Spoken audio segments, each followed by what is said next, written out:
Endorsements, radio show programs, services, or products mentioned on air or on our web.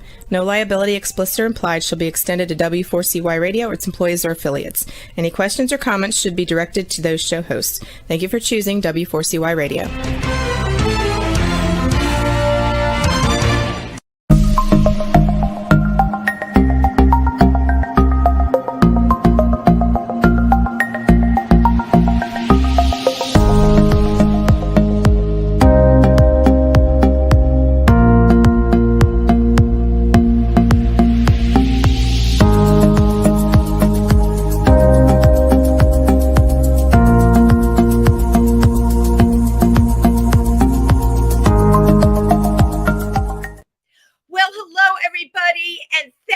Tuning in. You are watching and listening to Triversity Talk.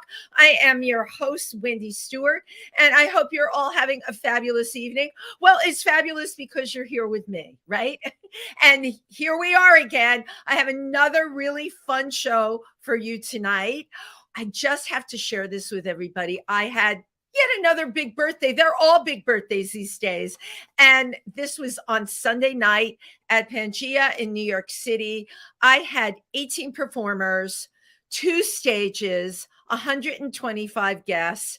And the thing I have to tell you that I am most proud about, everybody talked to everybody else. You know how you go to places or you go to parties or whatever, and you have one section of people and another section of people, and people just kind of polarize. And I have to tell you something.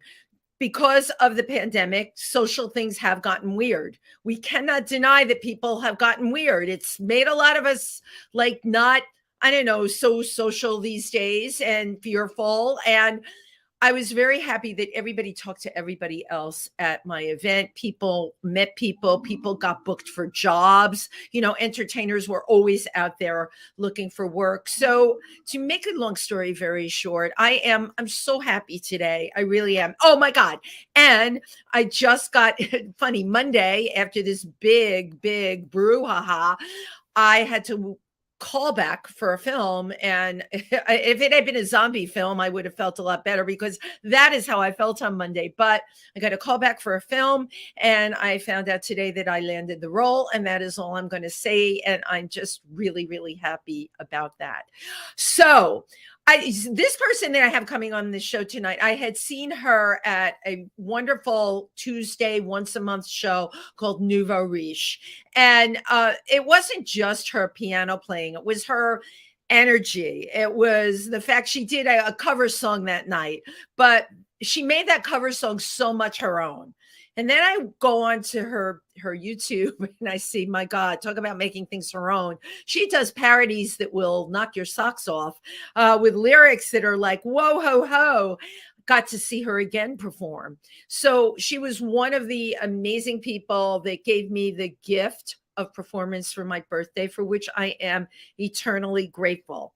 This is what I love to say about my next guest. She may have left her heart in San Francisco, but you know what? She was born to be in New York. She is known for her show Under the Golden Gate Bridge and her book, Girl Shock. I dressed as a girl for Halloween and she took over my life. Hate when that happens.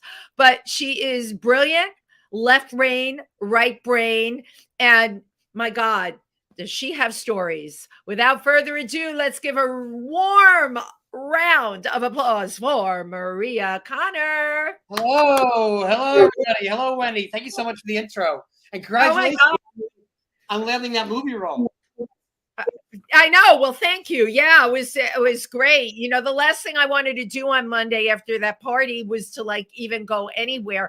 I was sitting looking at my gifts. I still am. I didn't even open all of them because I feel like if I open them, then the magic is just going to be over. It'll be officially like Hanukkah versus Christmas. You want to extend it out. Thank you for getting that. And also, if anyone is in near Port Jervis, New York this weekend, I am having yet another party at Mom Papa Joe's, and that will be on Saturday, the 21st at 3 p.m. So yeah, come party with me. It's all about partying, Maria, isn't it? Oh, yeah, right? That party you had was, oh my God, that party was amazing. Like you said, everybody was mingling in the outfits and the entertainment. It was like, you know, this is like why I moved to New York. It's like, I love San Francisco Thank you. And I hate humidity, right? Weather here, but I'm still here, and I never think of San Francisco because this place is like a dream. It's like we spent all of our lives trying to get somewhere, right? Right. And then when we get there, we're like, oh, now what?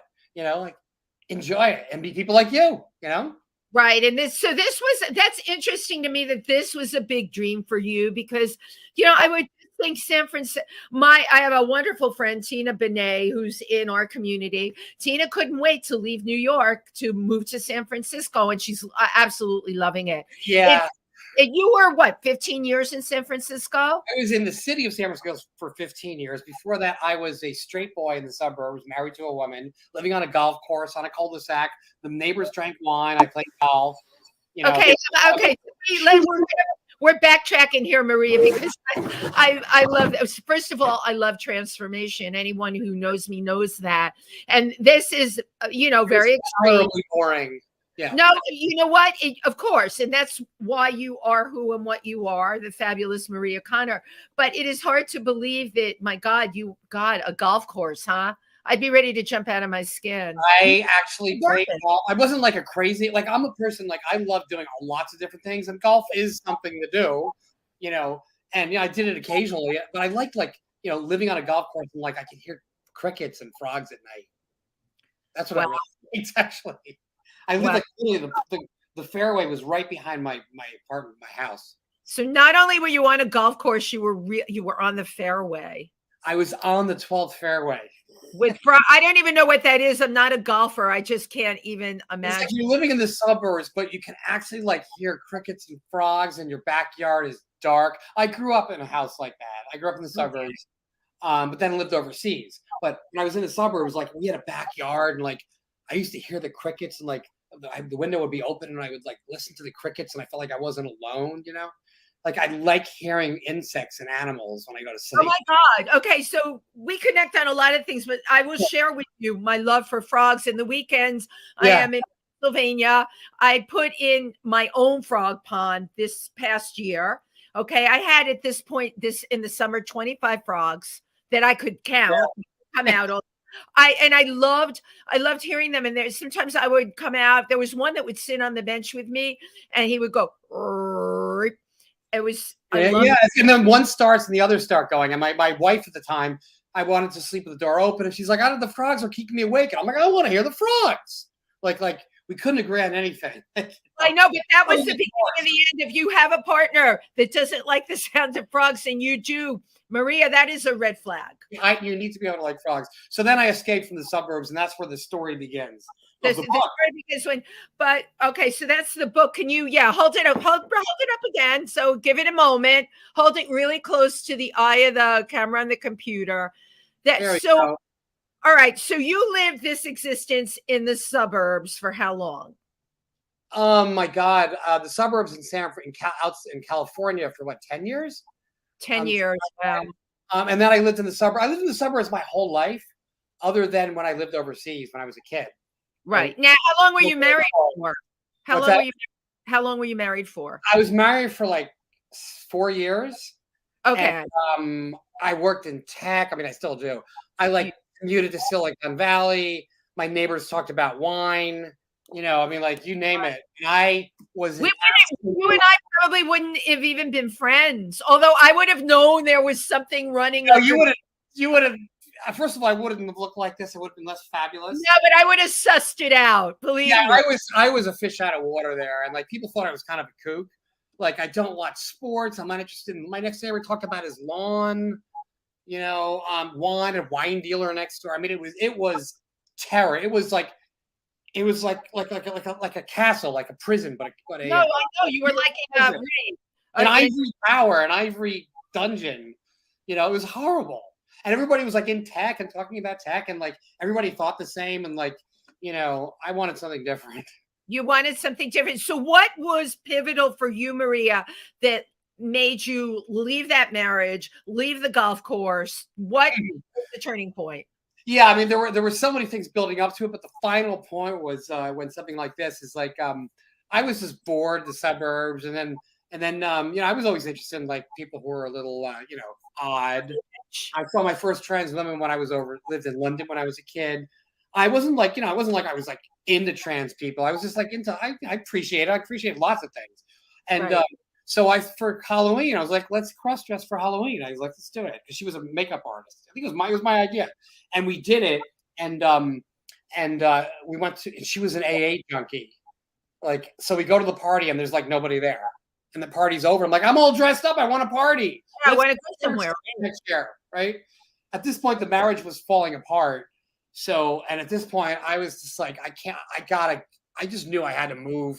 And I was always into like playing music, but I didn't perform live that much, right? I had piano at home and I used to play in bands locally. And I was like, and we decided to get divorced. And she's like, well, you keep the house. No, and I'll move to the city. No, girl, you're staying in the house and I'm moving to the city. Right. And you were for it. And, what happened was, when I left San Francisco, when I moved into San Francisco, I did not wait more than 1 or 2 days before I got dressed up as a girl and went to Divas, the transsexual bar that was a block away from where I moved to. Wow. From that point on, not 24 hours later, 48 minutes, I was looking at this TS world of San Francisco and I never went back. I literally did not have one sad moment because I was not going to be some sad divorced person.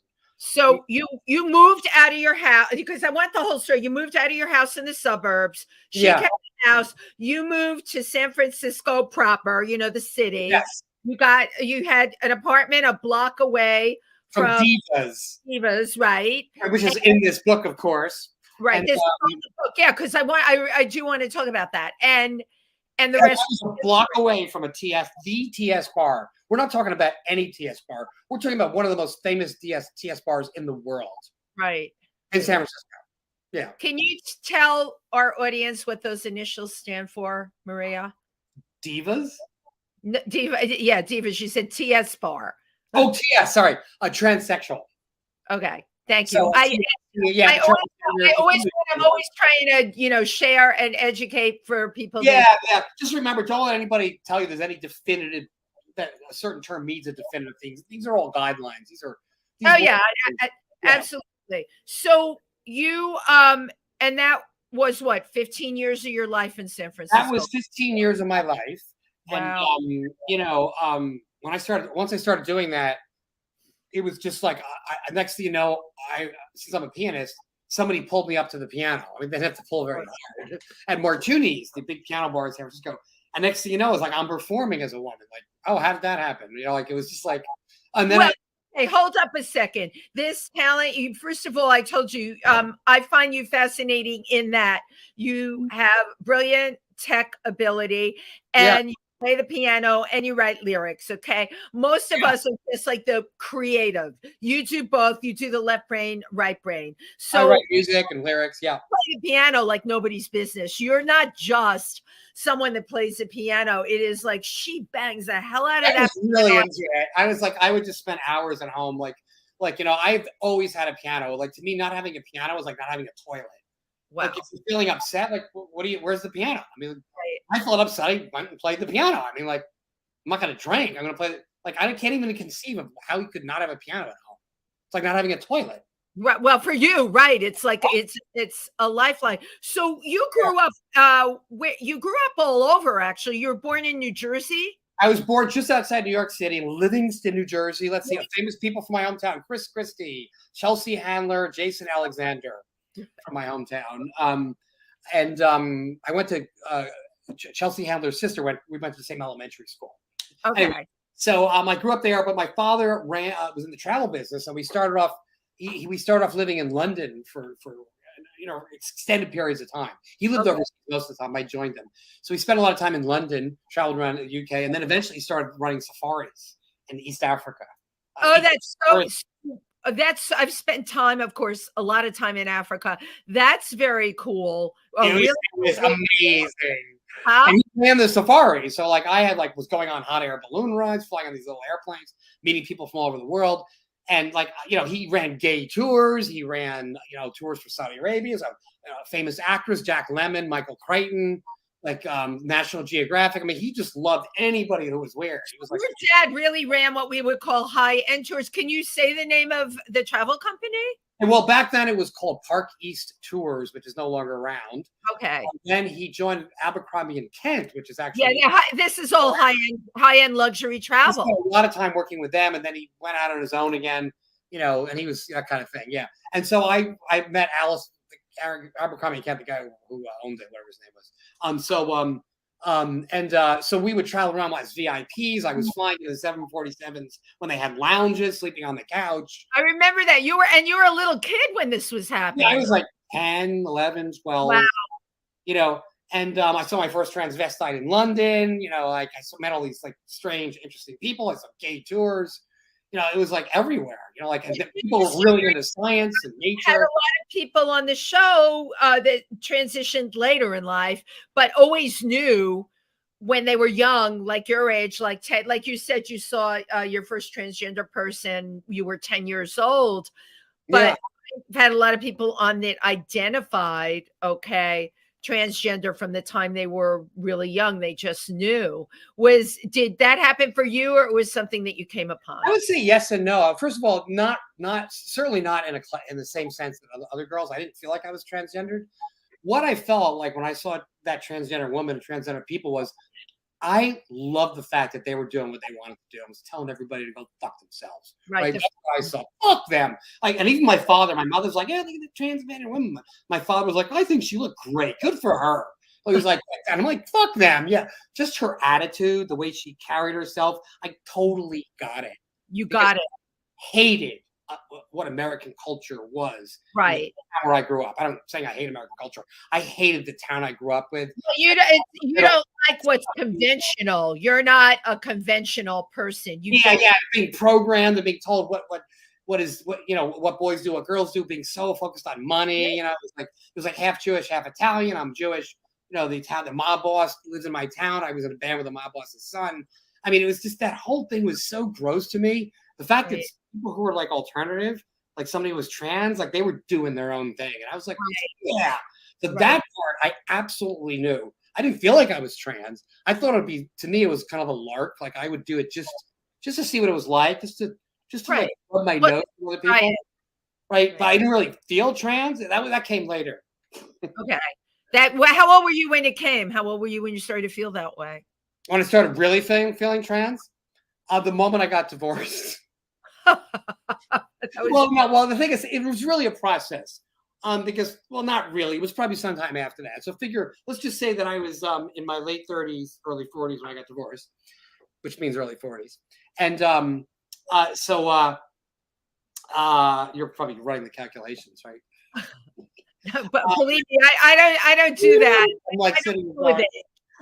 Anyway, so I would say the first thing I noticed when I literally went from 0 to 60 faster than a Tesla, right? We're talking about the speed of a flashlight, speed of light. I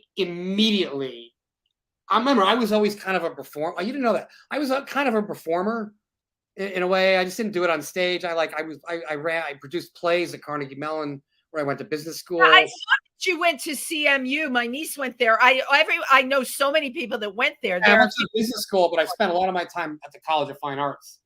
Okay. Producing shows. Yeah, it's like. Well, there it was, Yeah, the other thing is, I was actually the valedictorian of Carnegie Mellon Business School, MBA, and at the same time, I was producing shows over at the College of Fine Arts because that's what I really wanted to do, And to me, it wasn't just like making comedy shows; it was making shows that had were poignant, which had a point, Right. I was in band, so I was always I was a public speaker. I was a lobbyist, I read your resume and I printed out what you sent me. It came to 7 pages on my printer. It is really fascinating because you are good at everything you do. Let us even say great. And the fact that you were Carnegie valedictorian. Yeah. Did anyone ever say that you were incredibly gifted when you were in school? They did, yeah. And it was to me, it was like I learned stuff easily, right? But I also, I thought a lot of it was just my attitude, really. I knew what was noise and what wasn't. I can smell bullshit from a mile away. Yeah, I have that trait too, right? Brainwashing going on, I'm going to show you a picture. The brainwashing going on to American children programming us to act this way or that way was so blatantly obvious to me. Right. I mean, it was like, duh. And I actually wrote about it in my book. Let me see this here. Oh, you have the pictures of the brain. Wow. This is the monoculture virus brainwashing the little children. So who did these illustrations? A guy named Diego Sandoval. So I hired. What I did was I sketched these out. I wasn't nearly good at this, but I sketched the ideas. Right here you go. Wow. So and I love working with comic book people. So this is the introduction to my book, and you can see where I wanted to make people realize that I wasn't making fun of American culture. I was only making fun of the town I grew up in. I'm not saying. Right. So he just said, "Oh yeah, it's like 100. There's 500 white people in my high school class and 2 black people." That pretty much says it. I grew up in a white neighborhood, right?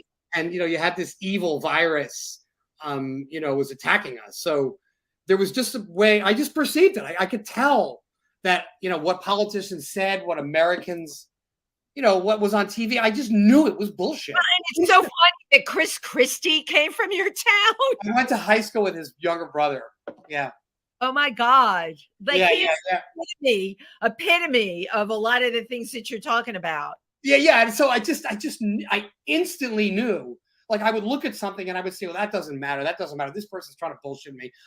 Everything I ever did, I saw from a very creative perspective, right brain, left brain, and so sure, I was smart and everything, but I really do think a lot of it has to do with being trans.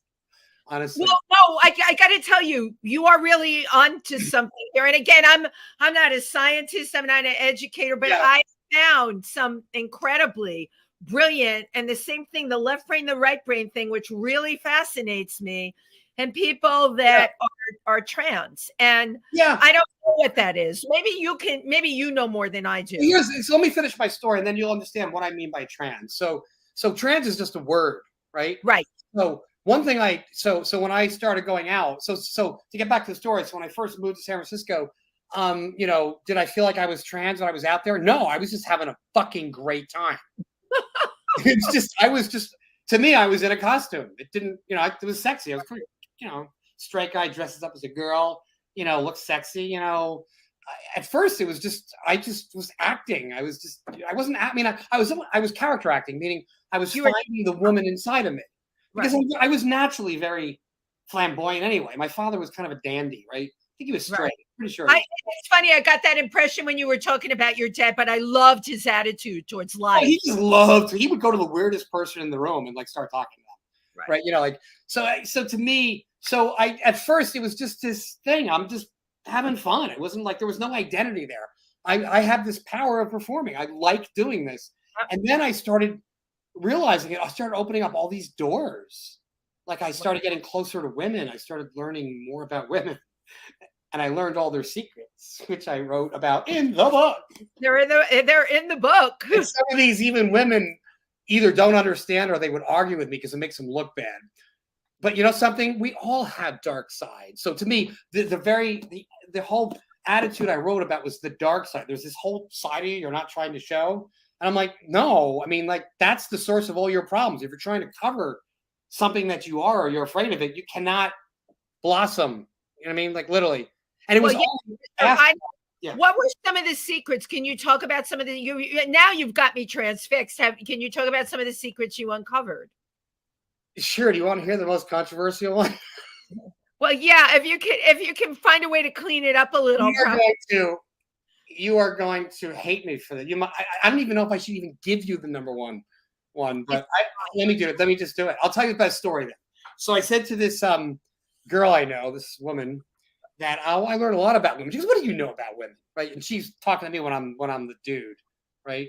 So she knows that I'm Maria, but like, well, Janet, I know more about than the average guy, And she's like real negative. Okay, what did you learn about women? All right, you want me to just give you one of them? She goes, yeah. She's like, you could tell. She already decided I have no idea. She's going to strike me down. Right. I hate to say this, but it really is all about the dick. And she goes, oh, yeah, you're probably right. She said, so she agreed with you. Yeah. I obviously don't mean it's 100% about the dick. Right. But it is a big factor in a lot of relationships. Not all relationships. It's not everything that's there. But I don't think men understand just how important that is. Okay, so Honestly, I'm going to give you the other side of the coin, hon. Listen to this. And I've had this conversation. You know, I have so many wonderful gay men friends. Yeah. And I've had this conversation. I really believe so many gay men, it is all about that. Yeah. And even, and I'm going to defend women right here, much more so than women. Yeah. Well, what do you think of that? Oh, you mean the fact that this is what men do for gay men, you know, and the conversations and all of that, it's always about that, right? Well, with gay men for sure. There's no doubt about it. I mean, I have been to so many gay male orgies. I mean, like I wrote about some of them in the book. I mean, wow. How many are in the book, Maria? So we want people to be motivated to buy your book. How many are in your book? There's all kinds of I call them the sordid detail section of the book, right? And I do want to get back to the women thing. Yeah, I do too. So let's go back to. I might remember superlatives are never appropriate, but oh my God, I've been like, let me give an example. I could come up with a million stories, but here's one story. I was so used to it was shocking to me what men were doing. I used to go to these parties, like, you know, they were communes, they were families. I'm not going to say any names, but they were institutions. San Francisco really is an incredible city. It has such deep institutions, you know, of course, the court system, you know, all these gay families. And so I got so used to gay men just suddenly having sex with each other in the middle of a party in front of everybody. So I invited my friends to these parties, these two girls had never been to a place like that. And I'm talking to them and these guys start getting it on in front of them. And I don't even notice. I don't even think it's anything unusual. And you can see that the girls are getting really uncomfortable, but it didn't register with me that there was anything wrong with what they were saying. Right. They were freaking out, and I didn't even realize it until they said they have to go, because these men were having anal sex. I mean, you know, bareback anal sex right in front of everybody. Wow. You know, and I wrote about that, and it's like, imagine how difficult it is for me to talk about this in a public forum where some people might be offended by that. Of course. Like, for a variety of reasons. Maybe they think it's disgusting, maybe they think it's immoral, or maybe they think I'm violating somebody's privacy, or I'm making fun of gay men. But at the same time, this was what I experienced. Right. And you can only I'm not making fun of anybody. It was shocking to me. Right. It's truly shocking how easy gay men can have sex with each other. And it still is. There's nothing wrong with it. It's just that it is so different from anything that I ever experienced before. Right. You know?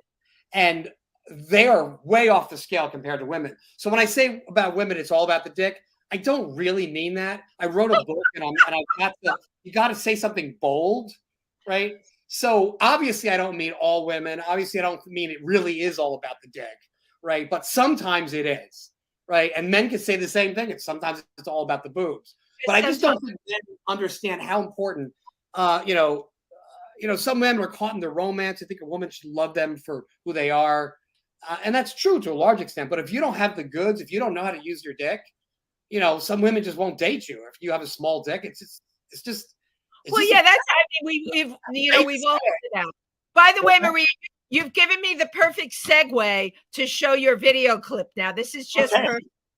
So, this is an original parody that you wrote. Yes, it is. Okay, and it's fabulous. Thank you. We're gonna play it. Well, I didn't write the music. I know we know the music, right? But it's a modern version of Matchmaker. Okay, I'm sure. Here's my own version of Matchmaker, but updated for the current age, living in this city. Tinder and Grindr, make me a match. Find me a cock, I'll get me some snatch. Night after night, I'm surfing porn, but I just want some flesh that's warm. Adult friend finder, I'll bring the whip. You'll have the swing, make sure there's a grip.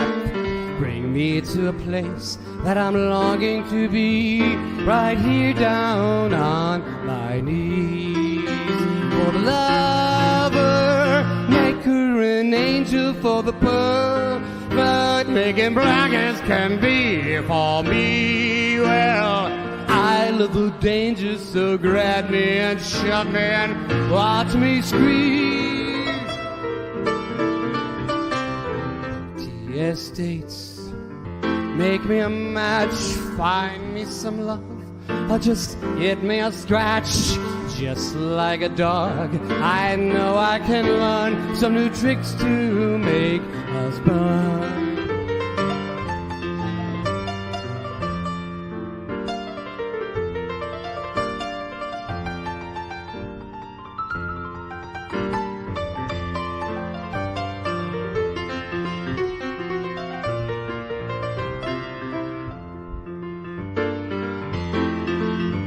For the lover, make her an angel. For the pervert, making black as can be for me. Well, I love the danger, so grab me and shut me and watch me screaming. Tinder and grinder, make me a match, find me a cock, I'll just get me some snatch. Sitting at home is no way to find love, so send me a stud and give me some bud and find me a find of my own, and find me a love or a girl of my own.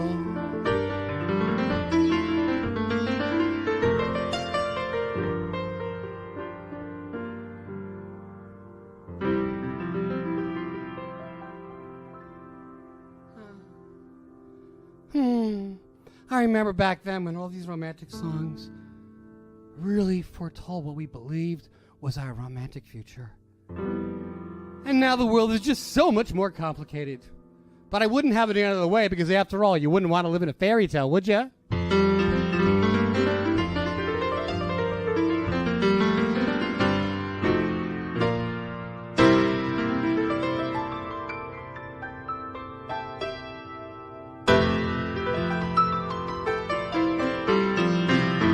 I just love that Chicago ending. That There you go. You know what? First of all, I love that clip on many levels. All right.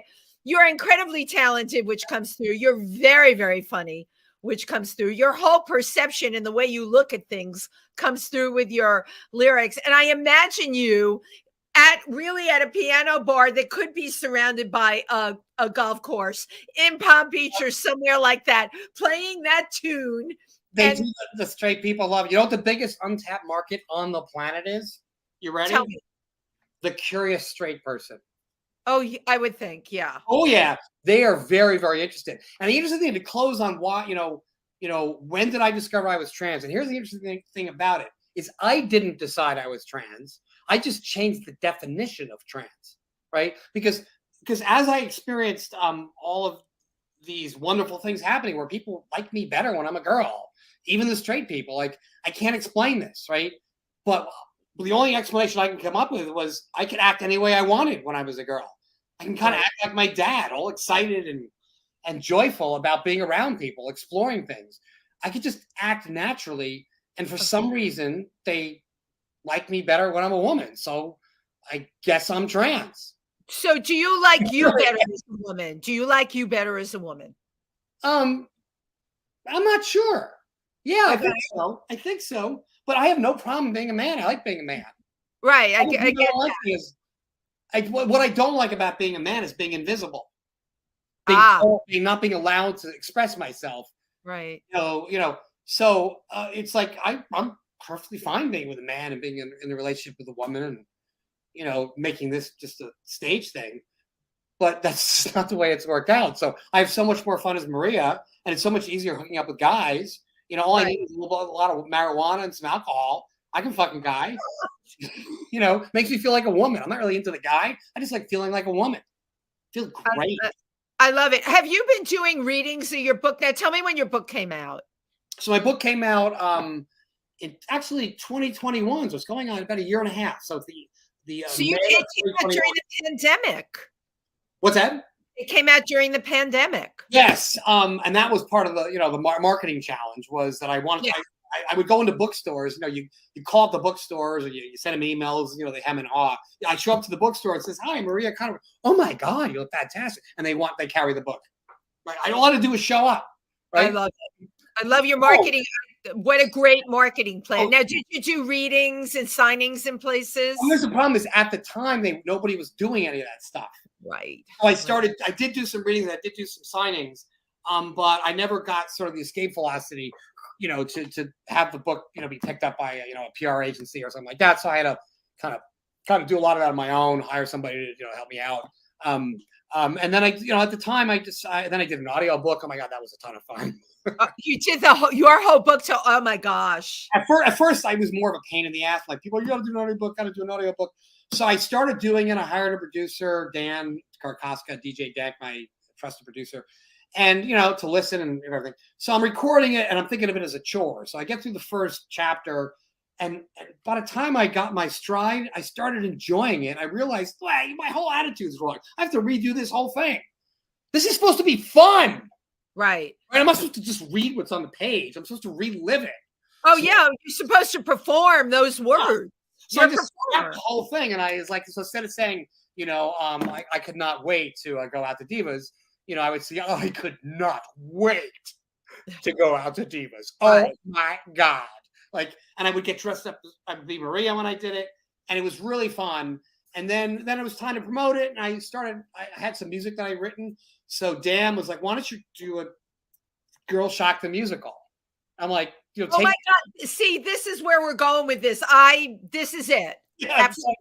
I wrote the musical. So the first song was this, I said, he goes, why don't you start off as a really pop song? I said, well, I wrote a couple of really stupid songs. They're silly. And he goes, why don't you adopt one of those? And I played it for him. He goes, oh my God, that song's amazing. I'm like, that's like a dumb song. It's like a silly, goof, and that became the Girl Shock song. Girl shocked, I'm tired of being all alone. You got me girl shocked. I had more fun than I'd ever known. And when I go out in the city and I'm feeling really pretty, that kind of thing. So it's just this ridiculous song, which is actually a pretty good song, I guess. How do you, Maria, where does this come from? Because you seem to be able just to do it. Were you always able just to do it? This is the left brain, right brain thing? Yeah, I was actually. Always could just do it. I could. I don't. Yeah. I don't Even the way you play the piano, it's so incredibly fluid. You weren't a kid that had to be put in front of a piano for piano lessons. Oh, no, I saw my sister playing. I remember going up to our grand piano. We had a beautiful grand piano in the house, which I still have. That's the one. You do? How fabulous. Steinway M that Ben Meisner, my mother's father, bought for her in 1947. Wow. 1947 M with a fantastic left pedal. Anyway, so I didn't know what it was. I crawled up in it. I saw these hammers, and I saw my sister playing it. I saw all the music, and when I saw the music, I just had to know how to do it. It was so curious. I was like, you just knew. I can do that. So I told my mother I want to take piano lessons, and I did. And after about a year, I quit. I was just bored. Right? Of course you were. You just probably created music by yourself after that, right? You just got it and knew how to do it. I didn't know that I could. It never even occurred to me until my mother said, well, why don't you learn it? Maybe you'll like the saxophone. So I literally learned how to play the saxophone in one day. I got a saxophone. The next day I was playing it at the school, Star Spangled Banner and Home on the Range, because I could read music already. Right. So I got bored with that. She goes, I'm going to try you one more time. And then she introduced me to Les Silver, my sax teacher from Livingston, New Jersey, who introduced me to the 12-bar blues and jazz. And that was it for you. And he was so animated. He was so into what he was doing. I was I'd never seen an adult that was so into what he was doing. Right. And you love that. You immediately, that was like a magnet for you. And I said, you mean I can make up my own notes? And he goes, yeah, you want to try it on the piano? You can play the piano. He taught me the 12-bar blues, and I quit the saxophone. And next thing you know, people are introducing me to Oscar Peterson. I'm listening to Steely Dan. And I was just amazed. Amazing. Create music. You could take the way you feel and you could channel it through this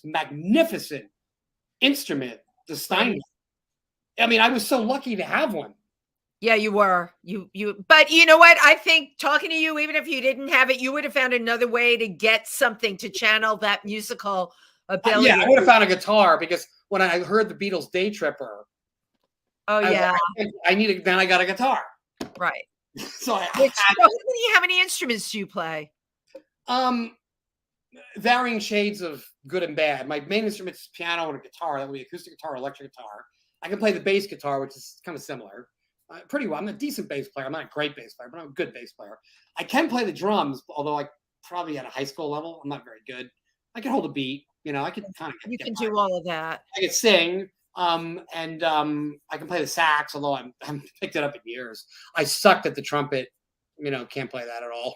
Organ, of course. There's all this stuff with music with you, Maria, and it's such a passion, right? Where everything can come out through the music. How did you end up working in tech?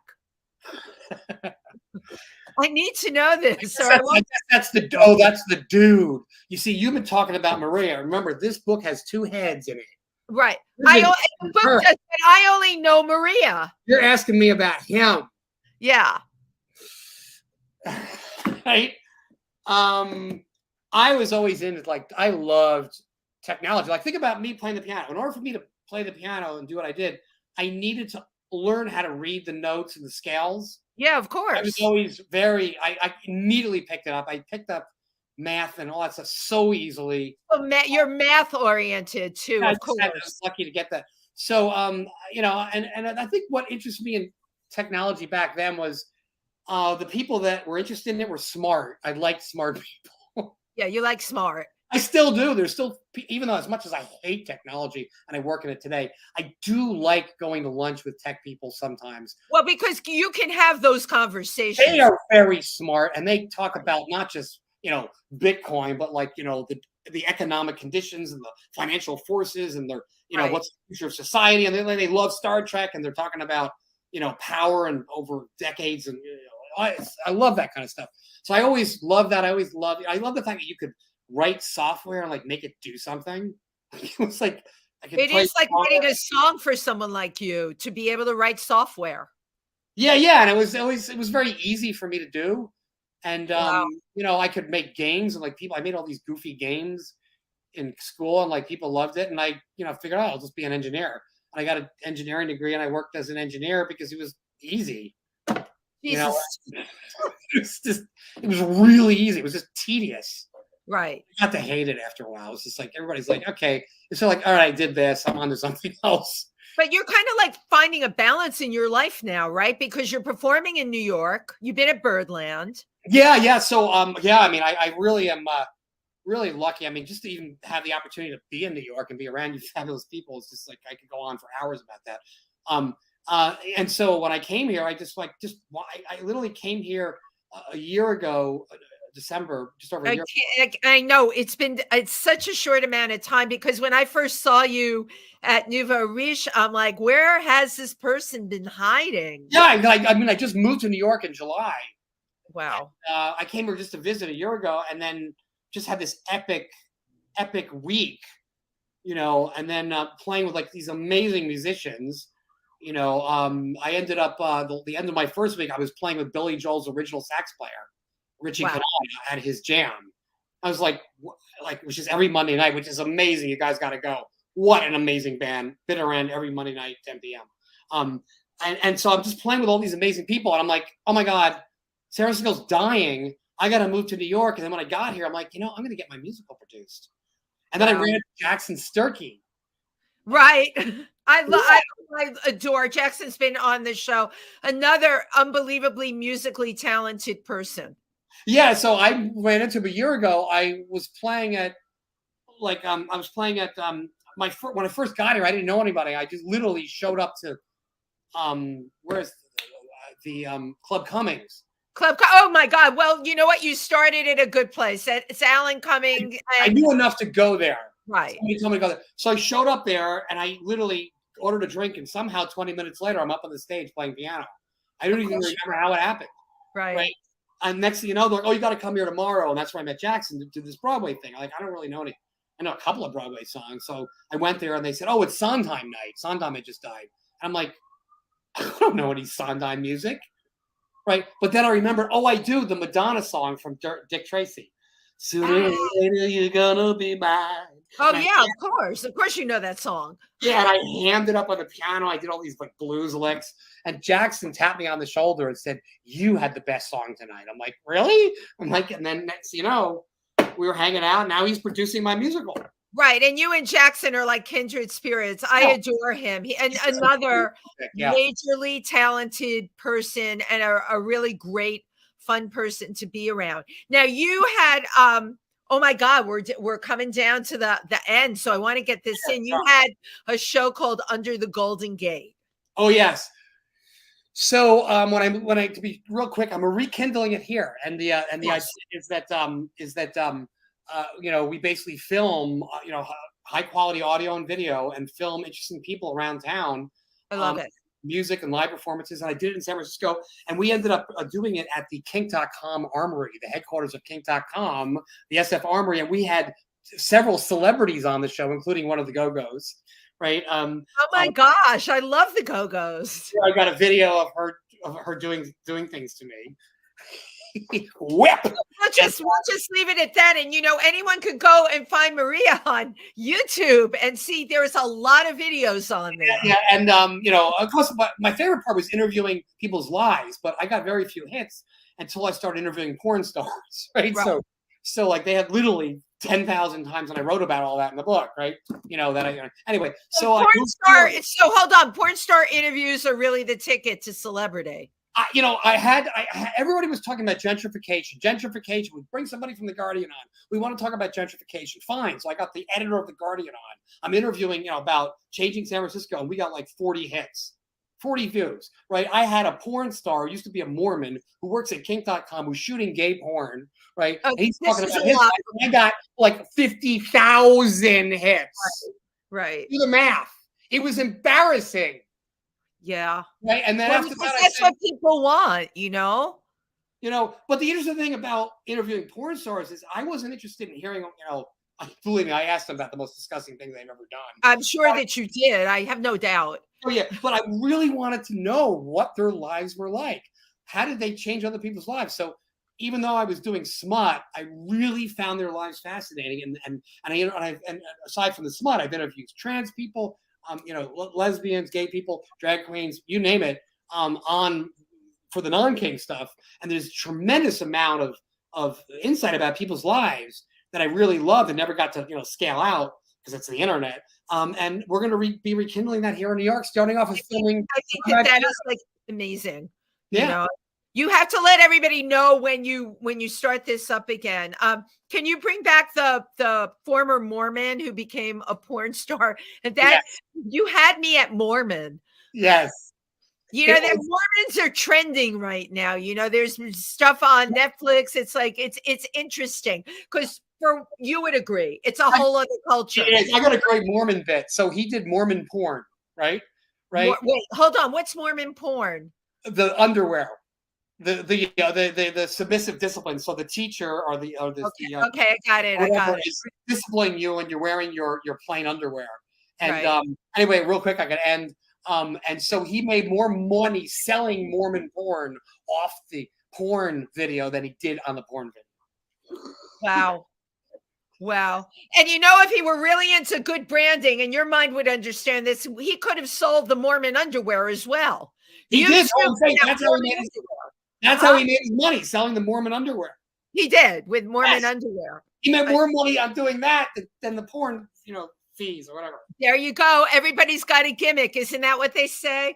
Maria, you are absolutely fabulous. You're funny. I'm hoping I get to see you performing again soon. Oh, we got a bunch of dates. Go to my website. The next one is the 27th at the Secret Room. 7 p.m. Jackson and I are doing a 20-minute set. And on the 27th. Okay. That's going to be at the Secret Room on the 27th. Secret Room. Okay. 27th I'll have it on my website. And then I'm going to be doing my cabaret show at Pangea. Yes. Coming up. I'm trying to form a rock band, but it's so hard getting musicians. Okay. But when is your show at Pangea, your cabaret show at Pangea? Probably going to be sometime in March. Okay. Yeah. Keep me posted. Keep everybody posted. You are musical. Yeah. As I was saying, how do you solve a problem like Maria? Well, you don't. You just let her be. How do you create a problem like Maria? That's Have a fabulous night, Maria. Thank you, everybody. You are wonderful, Wendy. Yes. What a party. What an energy. I love you. Thank you. I love that you were there, really. I said the new girl in town. Thank you so much. Thank you, everybody. Okay. Good night. Good night. Thank you.